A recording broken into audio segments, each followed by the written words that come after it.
তো hello everyone, তোমরা সবাই জানো যে কালকে আমাদের অভ্যাস 2.2 ফার্স্ট টেস্ট। তো ওই টেস্টটা হচ্ছে আমাদের প্রগতিবিদ্যা ভবন আছে, যেটা দুর্গাচুরি থেকে সোজা গেলে যে রাস্তাটা পড়ে ওইখানে প্রগতিবিদ্যা ভবনে। আর টেস্ট টাইমিং দুপুর 1টায় 1 PM এ। তোমাদের যারা রেজিস্টার্ড ক্যান্ডিডেট, যারা অলরেডি রেজিস্টার করে নিয়েছো, তোমরা হাফ এন আওয়ার আগে যদি পৌঁছতে পারো তাহলে অনেক বেটার হবে, কারণ তারপরে কিন্তু একটা রাশ হয়ে যাবে। ঠিক আছে? আর যারা এখনো রেজিস্টার করতে পারোনি তারা কিন্তু কালকে স্পট রেজিস্ট্রেশনের ব্যবস্থা থাকছে একটা। তো যারা রেজিস্ট্রেশন করতে পারোনি তারা কিন্তু স্পট রেজিস্ট্রেশন করতে চাও তাহলে কিন্তু তোমাদের যেতে হবে 1 ঘন্টা আগে। এটা গেলে ভালো হবে তোমাদের জন্য।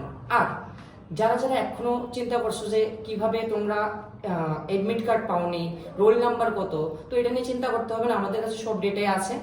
আমরা আজকেই রোল নাম্বারটা শেয়ার করে দেবো PDF এর মধ্যে।